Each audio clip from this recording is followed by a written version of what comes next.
अभय, ये जो जानकारी आ रही है, आपको आवाज आ रही है? आपका इंटरनेट ठीक है आज? जी जी। अबे, ये जो जानकारी आ रही है कि ये जो सारे अकाउंट जो सीज कर लिया गया है, इससे निवेशकों के मन में क्या चल रहा है? निवेशक इससे खुश हैं? एजेंट खुश हैं? देखिए सर, नमस्कार। निवेशक खुश है या नहीं है, मैं इस पे नहीं कह सकता, क्योंकि ये लड़ाई अभी शुरुआत हुई है। लेकिन ये बात जरूर है कि देश के निवेशकों के भुगतान के रास्ते की सार्थक पहल सरकारों ने बड़े पैमाने पे करना शुरू कर दिया। जो बड़ी कार्रवाइयां अभी आपको देखने को मिल रही हैं, उस कार्रवाइयों में अगर सरकार अपना काम कर रही है तो सरकार जनता के लिए बनती है। बस सरकारों को बिचौलियों के हाथ में और बड़े ब्लैक मिलरों के हाथ से बचाए जाने के लिए आंदोलन का बड़ा होना बहुत जरूरी है, ताकि हम जागते रहें और रखवाली करते रहें कि हमारे पैसे का कोई बंदरगाह ना कर दे। तो ऐसे में हम सभी लोगों से मैं गुजारिश करूंगा कि हम जीत के पैमाने पे बेहद करीब पहुंच चुके हैं। पैसे अगर सरकार की तंत्र ने, यानी ये तो मैं मानूंगा कि ईडी और सीबीआई लोग कहते हैं कि सरकारों का तोता है, और ये तोता चल चुका है, तो वो तोता कई जगहों पे जाकर के कई सूचनाएं एकत्रित करके कई कार्रवाइयां कराने के लिए विवश कर दिया, और परिणाम भी आपको देखने को मिल रहा है कि तमाम मीडिया की, अखबारों की कटिंगें और तमाम सूचनाएं समाज में प्रकाशित हो चुकी हैं। डर और माहौल कुछ सहारा प्रबंधन तंत्र में ऐसा है कि लोग अपनी जिम्मेदारियां और जवाबदेहियों को लिखित में लिख करके भागने लगे हैं। तो आंदोलन तो जीत रहा है, बस हमको और हमारे साथियों को यह जरूरत है कि पैसे का कोई ब्लैकमेलर बंदरगाह ना करने का। हमको जागते रहना होगा, बड़े पैमाने पे अपने लोगों को जगाते रहना होगा, और उस पैसे को देश के निवेशकों के खाते में एक बड़ा मुहिम चला करके डलवाने का प्रयास करना होगा।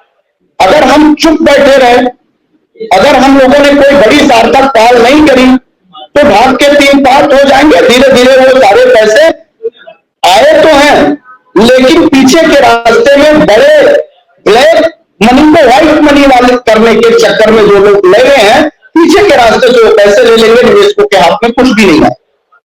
तो कार्रवाइयां बड़ी हैं, आपकी आंदोलन की सभी साथियों की मुहिम रंगदारी है। मैं बधाई दूंगा आपके पूरा चैनल को भी, तमाम यूट्यूबर के और भी साथी जिन्होंने ने बड़ी मेहनत करके समाज को खड़ा करने की बात रखी। अबे रुकिए एक मिनट। वो एक वैभव नैना हैं और वो लिख रहे हैं कि साहब, अगर 15 लाख कार्यकर्ताओं पर कार्रवाई होती है, उन्हें फांसी पर लटका दिया जाता है, तो भुगतान करने के लिए तैयार हैं। अगर ये संभव है तो सभी को लटका दीजिए। ये इसमें ये वही लोग, सतीश जी, आशुतोष जी, वही लोग हैं जो कहीं ना कहीं सहारा प्रबंधन तंत्र को पोषित करने का प्रयास कर रहे हैं। कोई भी कार्यकर्ता अगर सच है, हिम्मत है, तो वो साहस करके अपने निवेशकों के साथ खड़ा हो। घर तो उनके भी जग में आएंगे जिन्होंने गलतियां करी हुई, बचेगा कोई नहीं। बेहतर यह है कि हम अपनी गलतियों और भूल को सुधार करें। जब से सही रास्ते को जान पाए हैं, तभी से हम अपने निवेशकों और लोगों के बीच में खड़ा हो और सुप्रीम कोर्ट में एफिडेविट लगाकर कहें कि हमको गलत तरीके से गुमराह किया गया था, हमारे निवेशकों को गुमराह कराया गया था। तो मुझे नहीं लगता है कि कोई अपनी जान फंसाना चाहेगा या उस जब और दायरे में आएगा, क्योंकि सरकारों का चाबुक जो चला है वो अब रुकने वाला नहीं है, और आंदोलन भी झुकने वाला नहीं। लड़ेगा, परिणाम के उस तैयारी तक जाएगा जिससे देश के एक निवेशकों का भुगतान हो। पहले तो कहते थे वो भी निवेशक है, तो आज वो कह रहे हैं कि 1 लाख कार्यकर्ताओं को फांसी लगा दिया जाए। आज वो निवेशक नहीं रह गए हैं क्या? पहले तो ये कहते थे मैं भी निवेशक हूं, तो फिर 1 लाख लोगों को फांसी चढ़ाने की बात क्या है? गलत तरीके से बात प्रस्तुत करके वो साबित क्या करना चाहते हैं? अरे कभी निकलिए अपने लोगों के लिए, जो 100 लोगों को 1000 लोगों को आप लोगों ने निवेशक के रूप में ले जाकर के उनके यहां पैसा जमा कराया। पहली जिम्मेदारी ये निभाइए, पहली जिम्मेदारी आपकी यही है। पहले आपके मुंह में निवाला डालने वाले यही लोग हैं जिन्होंने 10 रुपए आपको दिया, उसमें से 2 रुपए आपने पाया था और 98 रुपया सहारा को ले जाकर के दे दिया था। सहारा का आप नमक नहीं खाए हैं, नमक खाए हैं उन मासूम बेचारे निरपराध लोग, मारे जाने वाले गरीब निवेशक जिन्होंने विश्वास करके आपको पैसा दे दिया था। हम ये बोल रहे हैं, हमने तो सिर्फ ये कहा है कि देखिए अगर ईडी इंक्वायरी करेगी तो ईडी पूरा डिटेल निकालती है। ईडी कहे ऐसे नहीं होगा कि बैठ जाएगी हाथ पर हाथ धर करके, एक बार गई है तो सारे कागजात को निकालेगी। वो ये भी देखेगी कि सहारा का जो भी इस्टेब्लिशमेंट है पूरे देश भर में, उसको कौन कौन लोग कंट्रोल कर रहे हैं। तो जोनल मैनेजर भी आएंगे जद में, सेक्टर मैनेजर भी आएंगे जद में, बड़े प्रबंधन तो जद में आ चुके हैं। मेरे कहने का तात्पर्य यह है कि जो सेक्टर मैनेजर, जोनल मैनेजर, जो भी लोग हैं, उनको अब खुल करके अपने आप लोग जो संगठन बनाए हुए हैं उनके साथ मिलकर के ये बात कहनी चाहिए कि साहब हमारे साथ भी गड़बड़ हुआ। अगर वो ये नहीं कहते हैं तो फिर उनसे पूछताछ होगी कि आपने इस तरह के स्कीम से लोगों को क्यों बरगलाया। ये मैं कह रहा हूं, क्या ऐसा होगा या नहीं होगा? एकदम आशुतोष जी, एकदम निश्चित होगा, क्योंकि सरकारें और कोर्ट कागजों पे चलती हैं और कागजों में बड़ा गड़बड़ झाला हुआ है, बहुत गड़बड़ झाला हुआ है। और उस गड़बड़ झाला में के जग में जो भी आएगा उसको तेल की सलाखों के पीछे जाना पड़ेगा, उनकी संपत्तियां बिकेंगी, उनके घर की नीलामी और कुर्की भी होंगी। इससे बचा नहीं जा सकता, इनकार नहीं किया जा सकता।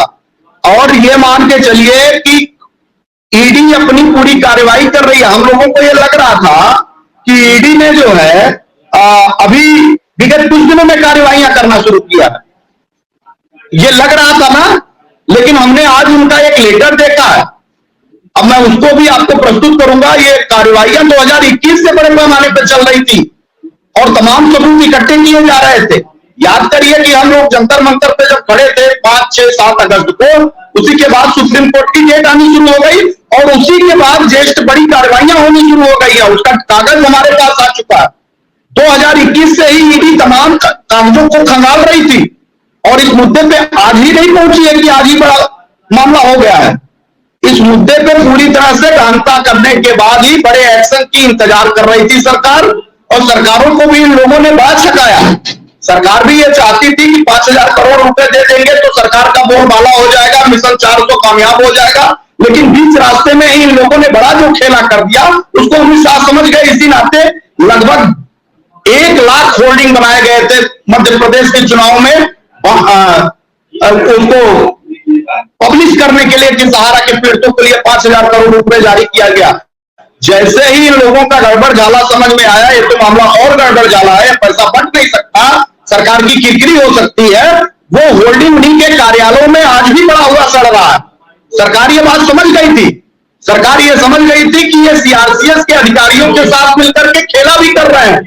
ये बात सरकार समझ गई थी। ये बात तब उसी समय अमित शाह समझ गए थे जब 18 जुलाई को ये पोर्टल लॉन्च कर रहे थे, जब इन्होंने अपने regional manager, zonal manager, sector manager, senior अधिकारियों को आंदोलनकारी बना करके बैठा दिया था, एक जमाकर्ता बना के बैठा दिया था।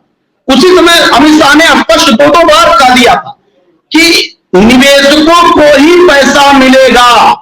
जरा उठाइए उनकी वीडियो, बार बार रिपीट करिए, जो निवेशक होगा उन्हीं को मिलेगा, एक्चुअल निवेशक को ही मिलेगा। ये 2 बार उन्होंने कहा था। उस समय ये लोग नहीं समझ पाए थे और ये लोग प्लेन से आए थे 10,000 का चेक लेने, प्लेन से। तो भला जब इतनी बड़ी गड़बड़ियां थी तो सरकार को बनाने में टाइम लगा। हमने अपना धैर्य नहीं खोया, आंदोलन चालू रखा। भोलानाथ के 2-in-1 बैटरी ऑपरेटेड हार्वेस्टर कम ब्रश कटर के साथ ट्रॉली अतिरिक्त लागत पर उपलब्ध है।